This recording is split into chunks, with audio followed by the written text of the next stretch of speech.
Am I truly a Nigerian Edo babe if I don't share my Ogbono recipe with you? Hello guys, welcome to another episode of Cook with Valerie. Listen, this soup always makes me proud because I learned from the best, my mother.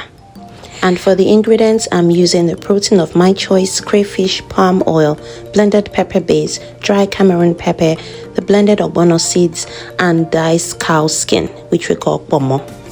As with most of my soups, I've already cooked all the proteins. One of the joys of this Ogbono soup is that it gives you creative freedom to prep and add all what you want to add into your pot before you send the pot to the heat or to the fire. So right now I'm adding all the ingredients I had shown you earlier. Oh, by the way, the recipe will be in my caption. I'm adding everything except one thing, which is going to be the blended Ogbono seeds and the palm oil. And I'm going to show you shortly what I'm going to do with that. I'm also adding some meat stock that I had left over into my pot. With Ogbono, it needs very little seasoning. Why? Because your meat stock is already well seasoned and your crayfish adds flavor to it. Done with the preparation, and I'm going to put that right on the fire. Now remember your Ogbono and palm oil. This is the time we're going to put that to good use. I'm going to heat up some of this palm oil over the heat and melt it just like so, and then I add my blended Ogbono powder to it like so, and then give that a mix to dissolve it completely into a fine paste. Once that is done, you set aside.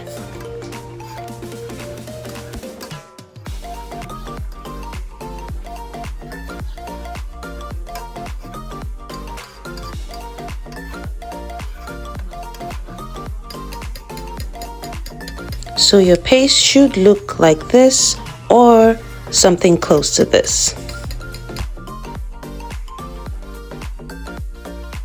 Now our other items have been on the fire and it's boiling now. You give that a quick stir because we're going to sift out every protein we had put in earlier.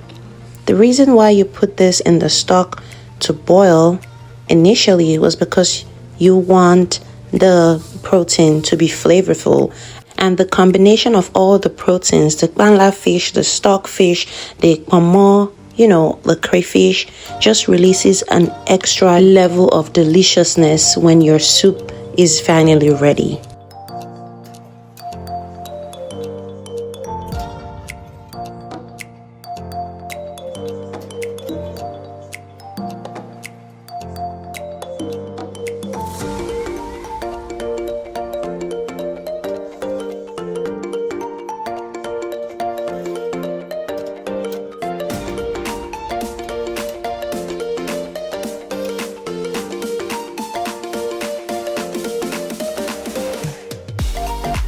After making sure you have sifted out all your proteins, then you are ready to go in with your Ogbono that has been sitting on the side in the warm pot. Immediately you pour this in the pan with the stock. Start mixing. Mix because once it is fully incorporated, you're going to have to beat with the spoon to avoid lumps and to activate the Ogbono.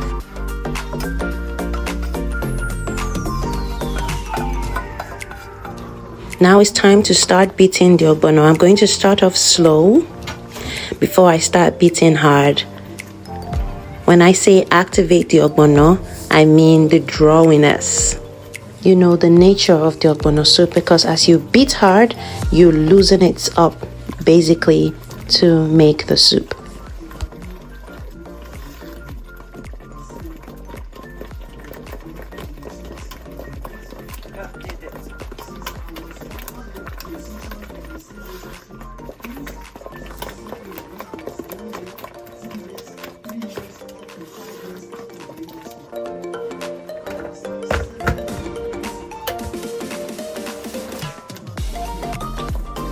So as you can notice, you see it's getting lighter, it's starting to loosen out, and it's drawing more.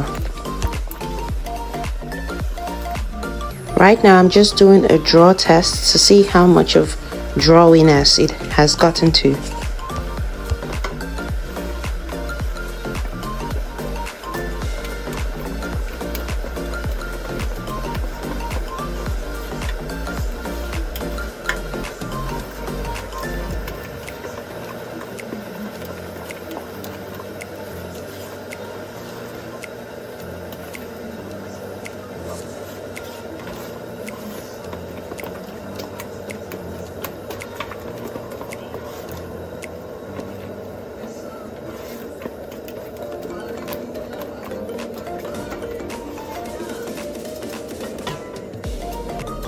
So if you notice, the appearance has changed. This is the point where you add some more water and then give it another mix because you want it to boil some more and basically to cook properly. The color has changed. The way it looks, you can tell it's almost cooked. The drawiness is really drawing. Added some more water because I wanted it to loosen up some more.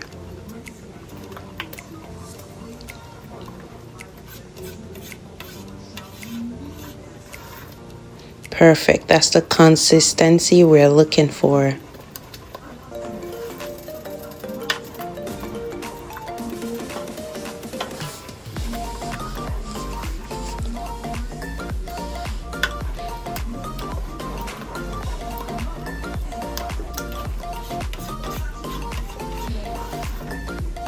Keep stirring and scraping down the edges of the pot to make sure everything is properly incorporated.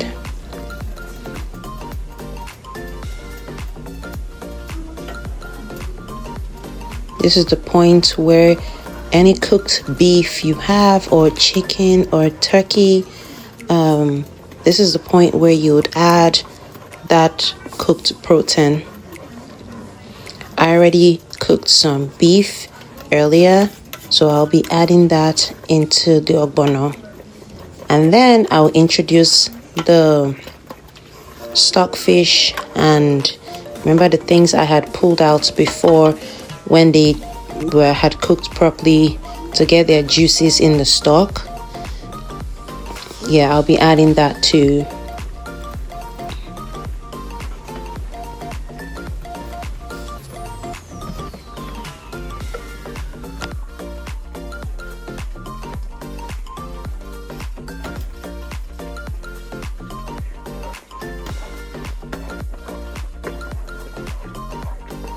Guys, this looks so good already. Can you smell it from your TV screen or your phones? How does this look? Put it in the comment section below. This is where we say putu putu no fe. Honestly, this soup recipe is fail proof. Even if you've never made this soup before, follow this recipe, follow my step by step, and you will actually enjoy and love the outcome. So I'm going to still let it cook a little bit more while I'm continuously stirring.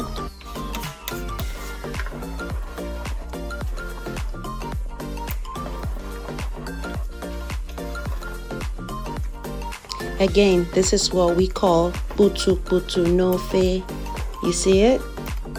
You see it? You see that? Period.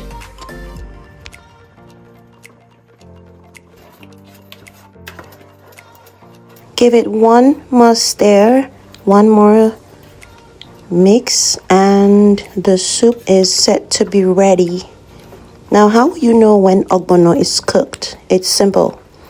The appearance of the ogbono starts to look like a film is over the pot, like a tiny little film on top of your soup, but it's actually just the top of ogbono. Now you see what I mean in a little while. It literally starts to look like an old face with wrinkles. I know, I get it, no offense to anyone, but that's just an easy way to remind a person who is just learning how to make the soup. Now reduce the heat to really low. Give it one more stir and let it just complete its cooking on really low heat.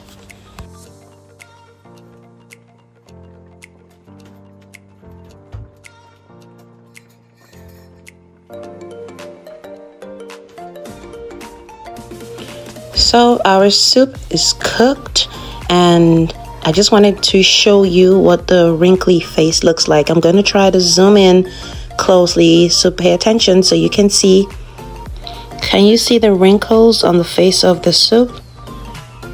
Leave a comment in the comment section and let me know if you can see this. I'm going to serve this now in a deep bowl dish, and dear YouTubers, look at that. Just look at that. The yumminess, the smell in my kitchen is heavenly. Would you be trying this soup recipe? Let me know in the comment section below. Thank you guys for cooking with me today, and I'll see you in my next video. Please subscribe, like, and share if you enjoy this kind of videos. Take care. Love you guys.